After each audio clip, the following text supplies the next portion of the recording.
Hero की जन्म के समय वो राज परिवार में 13वां बेटा था, राजा के 13 बेटों में से एक। जब उसने आंखें खोलीं तो एक दयालु औरत उसे देख रही थी। हीरो सोचने लगा, ये मेरी माँ है या बस कोई नौकरानी। पर इससे पहले कि वो कुछ समझ पाता, एक बूढ़ा दाढ़ी वाला आदमी जो उसके पिता और राजा थे उसके पास आया। राजा ने उसे ऊपर से नीचे तक देखा और बोला, ये अपनी माँ जैसा लग रहा है। उसकी माँ तुरंत शर्मा गई और बोली, नहीं नहीं, इसकी आंखें और भौहें तो बिल्कुल राजा जैसी हैं। हीरो ने देखा कि वो अपना स्टैट देख सकता है, पर अभी कुछ भी समझ नहीं आ रहा था। अचानक एक कोट मेज आया, उसे गोद में लिया और राजा से बोला, इसका मैजिकल एफिनिटी वाटर का है। राजा खुशी से हंस पड़ा और बोला, जब ये बड़ा होगा तो दक्षिणी किंगडम्स की जमीनें इसे दी जाएंगी जहां ज्यादातर वाटर मेज क्लैंस रहते हैं। वो वहां न्याय से राज करेगा। फिर राजा ने मेज से कहा, इसके स्टैट्स भी देख लो। जैसे ही स्टैट्स खुले, पूरी कोर्ट में सन्नाटा छा गया। राजा भी अपनी आंखों पर यकीन नहीं कर पाया। कोई चिल्लाया, ये तो चमत्कार है। बाकी सब भी चैंट करने लगे। हीरो कंफ्यूज हो गया। उसने अपना स्टैट चेक किया तो पता चला, एसएस रैंक वाटर मेज। जन्म के समय एसएस रैंक, ये तो सुना भी नहीं गया था। 6 साल बीत गए। हीरो अब हेल्दी यंग लैड बन चुका था। उसने धीरे धीरे किंगडम ऑफ मिरर्स के बारे में जाना, जहां उसके पिता राज करते हैं। कई दशकों से यहां शांति है, कोई युद्ध नहीं। लोग राजा से बहुत प्यार करते हैं और उनके बेटों को भी लोकल लोग और नोबल फैमिलीज बहुत मानते हैं। पर हीरो को राजनीति में कोई इंटरेस्ट नहीं था, क्योंकि पिछले 6 सालों में उसने अपने बारे में एक खास बात पता की थी। उसके पास एक स्पेशल गिफ्ट था जिसके बारे में किसी को पता नहीं था। वो अपने सबऑर्डिनेट्स के एक्सपी को लीच कर सकता था। जितनी ज्यादा मेड्स उसके पास, उतना वो मजबूत होता जा सकता था। और बाकी लोगों की तरह लेवल कैप भी नहीं था उसके पास। हीरो अनलिमिटेड रैंक अप कर सकता था और प्लैनेट का सबसे ताकतवर मेज बन सकता था। उसकी मेड्स उसके प्रति पूरी लॉयल थीं। वो आपस में बात करती कि 6 साल की उम्र में भी हीरो कितना मैच्योर बिहेव करता है, जैसे कोई अडल्ट। वो जल्दी ब्रेकफास्ट के लिए डाइनिंग रूम में गया। सोच रहा था कि अभी उसकी एबिलिटीज और स्किल्स उम्र की वजह से लिमिटेड हैं, पर अगर वो ट्रेनिंग करता रहा तो तेजी से ग्रो करेगा और बड़े भाइयों से भी आगे निकल जाएगा। तभी एक खूबसूरत मेड एवलिन आई और बोली, क्राउन प्रिंस और 4th प्रिंस दोनों आपसे मिलने आए हैं। हीरो ने जल्दी ब्रेकफास्ट खत्म किया। क्राउन प्रिंस को वेट नहीं कराना चाहिए, भले ही वो भाई ही क्यों ना हो। वो गेस्ट रूम में गया और एक घुटने पर बैठकर बोला, स्वागत है। क्राउन प्रिंस एल्बर्ट और 4th प्रिंस हेनरी। एल्बर्ट ने ठंडी नजरों से देखा और पूछा, कहाँ था तू? हेनरी ने गर्मजोशी से कहा, नोआ बड़ा होकर बहुत कर्टियस यंग मैन बन रहा है। एल्बर्ट बोला, तू एक दिन फाइन चांसलर बनेगा। फिर बोला, तेरे लिए गिफ्ट लाया हूं। उसने ताली बजाई। एक डरते हुए सर्वेंट छोटा सा कॉफिन लेकर आया, जिसमें से डेडली ऑरा निकल रही थी। हीरो कंफ्यूज हो गया, ये क्या अजीब गिफ्ट है? एल्बर्ट ने सर्वेंट को कॉफिन खोलने को कहा। सर्वेंट बहुत डरते हुए खोला। जैसे ही खुला, मरे हुए और डाइंग लोगों की ऑरा कमरे में फैल गई। हीरो को साफ महसूस हुआ। उसने कॉफिन में सोड देखा और सोचा, ये क्या था? एल्बर्ट बोला, इसे उठा और देख कैसा लगता है। हीरो को बिल्कुल नहीं उठाना था, पर रॉयल प्रिंस का गिफ्ट मना नहीं कर सकते। उसने धीरे से सोड उठाई। ये उसके छोटे शरीर के लिए बहुत बड़ी थी। एल्बर्ट मुस्कुराया और बोला, मुझे पता था तू कर लेगा। फिर बताया, ये सोड वाटर मेजेस के लिए बनी है। नाम है लेवायथन। इससे पहले 120 से ज्यादा लोगों ने इसे उठाने की कोशिश की, पर कोई जिंदा नहीं बचा। हीरो डर गया और सोड लगभग गिरते गिरते बची। हेनरी ने कहा, टेंशन मत ले, कर्स इतना स्ट्रांग है कि अगर सोड तुझे एक्सेप्ट नहीं करती तो तू छूते ही मर जाता। फिर दोनों भाई उठे और चले गए। हीरो झुककर सल्यूट किया और मन ही मन सोचा, ये डिस्पिकेबल क्राउन प्रिंस, जो मेरा अपना भाई है, बिना वजह मुझे इतना डेंजरस टास्क क्यों दे रहा था? अगर मैंने ये बात कही होती तो मेरा सिर स्पाइक पर होता। शाम को बेड रेडी करते वक्त हीरो ने देखा एक मेड बहुत टेंस है। उसने पूछा, ठीक है क्या? जोई पहले हिचकिचाई, पर हीरो ने जोर दिया तो वो घुटने पर बैठ गई। बोली, मुझे कुछ दिन की छुट्टी चाहिए। मेरे गांव में फ्लड आया है, सब बह गया, परिवार भूखा है। मैं रेड लाइट डिस्ट्रिक्ट में बॉडी बेचकर पैसे जुटाऊंगी। हीरो ने कहा, रुक जा, तू मेरी पर्सनल मेड है, इतने लंबे समय के लिए नहीं जा सकती। अपनी माँ को एस्टेट पर ले आ, मैं उसे रियर गेट क्लोजर की जॉब दूंगा। महीने के $5000 मिलेंगे। जोई कंफ्यूज हो गई। ऐसी पोजीशन तो सुनी भी नहीं, और सैलरी इतनी ज्यादा। हीरो बोला, टेंशन मत ले। फिर कहा, कैपिटल के वेस्टर्न आउटस्कर्ट्स में एक खाली हाउस है, तू अपनी मां के साथ वहां रह सकती है। जोई की आंखों में आंसू आ गए। तभी बटलर डिलन आया और पूछा, कुछ चाहिए? हीरो ने पूछा, जोई के होम टाउन में फ्लड के बारे में पता है? फिर बोला, वहां जितनी हो सके उतनी लैंड खरीद लो। डिलन बोला, ये तो बैड इन्वेस्टमेंट है। हीरो बोला, लोगों को प्रोटेक्ट करना है, अगर हम नहीं करेंगे तो विलन्स लैंड ऑक्यूपाई कर लेंगे और स्क्वाटिंग शुरू कर देंगे। डिलन शॉक्ड हो गया। हीरो ने पूछा, क्या हुआ? डिलन बोला, आप इतनी छोटी उम्र में एक्सपीरियंस्ड आदमी जैसा फोरसाइट दिखा रहे हैं, कभी ऐसा अनुभव नहीं हुआ। फिर भी हीरो मन ही मन सोचा, प्रीवियस लाइफ में डिस्ट्रक्शन काफी देखी है, पर यह बात किसी को नहीं बता सकता। डिलन बोला, मेरे हिसाब से पूरी लैंड करीब $70 मिलियन की आएगी। जोई शॉक्ड हो गई। इस हीरो को भी पता था यह बहुत बड़ी रकम है। उसके रिटेनर्स साल में 80,000 कमाते हैं, उसके पास टैक्सेस और भाइयों के गिफ्ट से 50 मिलियन हैं, फिर भी 20 मिलियन कम पड़ रहे थे। उसने डिलन से कहा, कैपिटल के साउथ वाली लैंड बेच दो। डिलन शॉक्ड, वो तो फादर ने गिफ्ट दी थी, बेचना बहुत रूड होगा। हीरो बोला, टेंशन मत ले, मैं फादर से बाद में बात कर लूंगा। फिर कहा, नोबल्स का ड्यूटी है सब्जेक्ट्स के लिए सैक्रिफाइस करना, और जो नोबल मार्टर बनता है पब्लिक उसे बहुत प्यार करती है, ये आगे काम आएगा। डिलन झुक गया और बोला, मैं सब संभाल लूंगा। अगली सुबह हीरो अपनी मेड्स की आर्मी के साथ फ्लडेड एरिया इंस्पेक्ट करने तैयार हुआ। तभी फोर्थ प्रिंस हेनरी ने बुलाया। हीरो दौड़कर गया, वार्म ग्रीटिंग दी और माफी मांगी देर होने की। हेनरी बोला, कोई बात नहीं, कहां जा रहा है? हीरो बोला, दासा नाम का रीजन पूरी तरह फ्लड में है, वहां लैंड खरीदने और डैमेज असेस करने जा रहा हूं। हेनरी ने लेवायथन सोर्ड देखा और पूछा, इसे इस्तेमाल करने का प्लान है? हीरो बोला, बस जस्ट इन केस रखा है, अभी तक कुछ डिफरेंट फील नहीं हुआ। हेनरी उसे एकांत में ले गया और बोला, मुझे एल्बर्ट की सडन जेनरोसिटी पर शक हुआ। रिसर्च की तो पता चला, इस सोर्ड का बोना अपना माइंड है, ये सिर्फ ट्रू मास्टर को ओबे करती है। हीरो को याद आया वो विजन जिसमें पिछले लोग मरे थे। समझ गया, ये सोर्ड मैड डॉग जैसी है, ओनरशिप कमानी पड़ेगी। हेनरी बोला, सावधान रहना, जब तक जरूरी न हो इस्तेमाल मत करना, मुझे बैड फीलिंग है ये तेरी जान ले लेगी जैसे सैकड़ों की ले चुकी है। फिर हीरो दासा के लिए निकल गया। वहां पहुंचकर डिस्ट्रक्शन देखकर हैरान रह गया। डिलन से बोला, पास के गवर्नमेंट ऑफिस जाकर लैंड डीड्स पता करो। फिर जोई के साथ विलेज में गया, देखा लोग क्रूडली बने शेल्टर्स में गवर्नमेंट रिलीफ फूड ले रहे हैं। थोड़ा खुश हुआ, पर पॉरेज खाते ही खुशी गायब। इतना खराब कैसे हो सकता है? वो लोकल ऑफिशियल से शिकायत करने वाला था। तभी लॉर्ड गाल इंस्पेक्शन के लिए आया। हीरो सोचा अब ये खराब फूड पर एक्शन लेगा, पर गाल ने नाक बंद करके बोला, ये सफिशिएंट है। कुक्स खुश हो गए। चीफ कुक बोला, महल में आपका खाना तैयार है। गाल तुरंत फीस्ट के लिए चल पड़ा। हीरो से बर्दाश्त नहीं हुआ, सीधे आगे गया और बोला, गाल, तू करप्ट लिटिल बास्टर्ड है, टाइनी पीपी वाला। गाल का ईगो हर्ट हुआ और उसने सोर्ड निकाल ली। हीरो ने तुरंत लेवायथन को कॉल किया, उम्मीद की सोर्ड उसे मार डालेगी। सोर्ड उड़कर आई। पहले लगा ओबे कर रही है, पर अचानक रेजिस्ट करने लगी। पावरफुल सिनिस्टर ऑरा से हीरो जलने लगा, फिर भी हीरो पीछे नहीं हटा। आखिरकार सोर्ड पर काबू पा लिया। लेजेंडरी ब्लेड अडिजिटी अब उसकी थी। गाल का कोई चांस नहीं था। हीरो ने अटैक पैरी किया, फिर बोला, डिजास्टर के समय लोकल्स को चीट करने की सजा मौत है। एक स्विफ्ट स्लैश से सिर धड़ से अलग। सब शॉक्ड।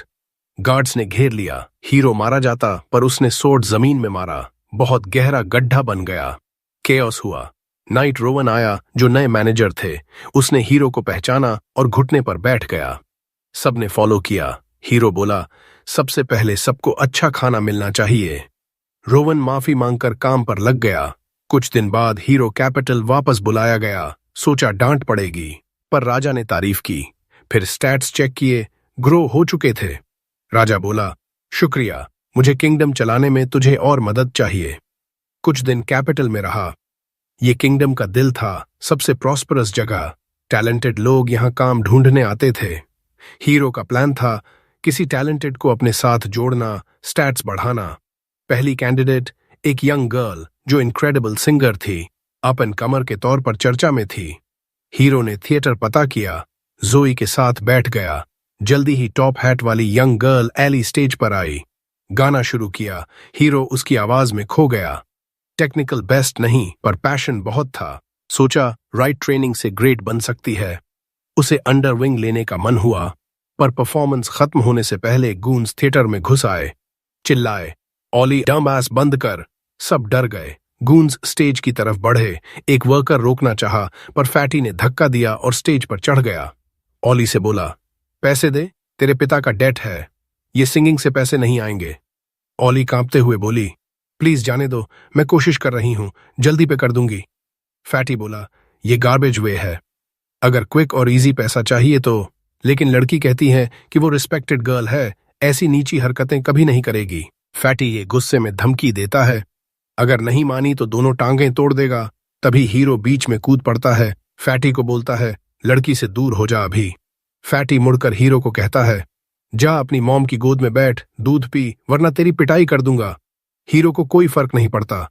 वो सीट से कूदता है और स्टेज की तरफ बढ़ता है। बोलता है, बच्चों को उनके पेरेंट्स की लॉ मानने के लिए मजबूर करना इलीगल है, इंपीरियल लॉ के अकॉर्डिंग।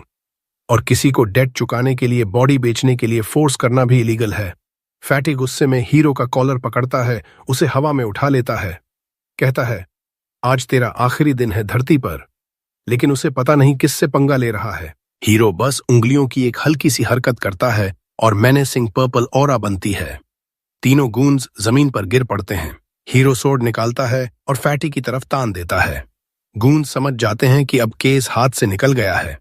वे पूंछ दबाकर भागने लगते हैं। जोई घायल वर्कर के पास जाती है और उसे उठाने में मदद करती है। हीरो वर्कर से कहता है, अगर ये लोग दोबारा आएं किसी को हरास करने तो मुझे भेज देना। जोई उसे बिजनेस कार्ड देती है। वर्कर हैरान हो जाता है, ये लड़का असल में इस किंगडम का प्रिंस है। हीरो को फैनफेयर से कोई मतलब नहीं।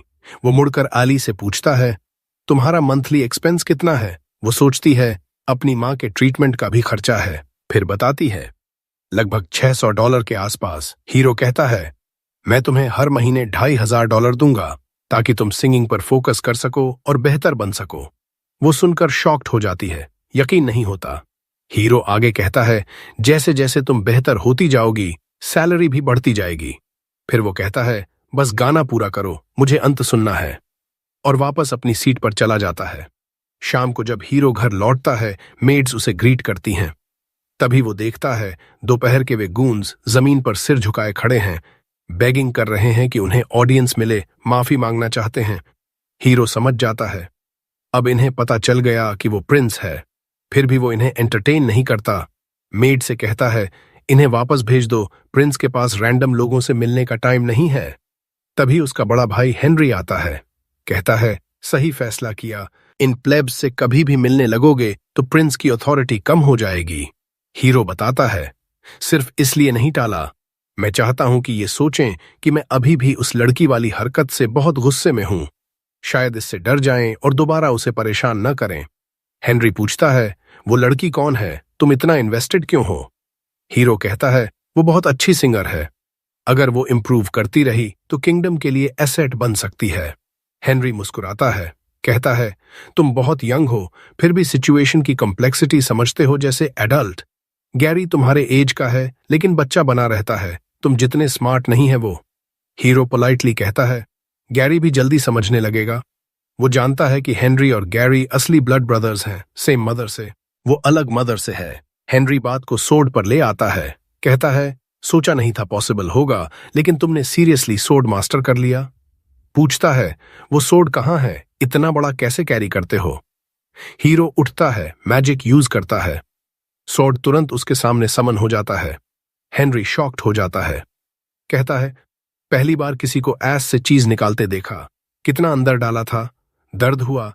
हीरो हंसते हुए कहता है, ऐसा कुछ नहीं, सोड को स्मॉल साइज में श्रिंक करता हूं, फिर स्लीव के अंदर हाइड कर देता हूं। हेनरी हैरान होकर बैठ जाता है। सांस छोड़ते हुए कहता है, तुम सच में अमेज करते हो। ये सोड कर्स्ड माना जाता था। 200 साल से ज्यादा समय से नेशनल ट्रेजर्स में बंद था। रिटन हिस्ट्री में कोई नहीं जीत पाया था इस ब्लेड को।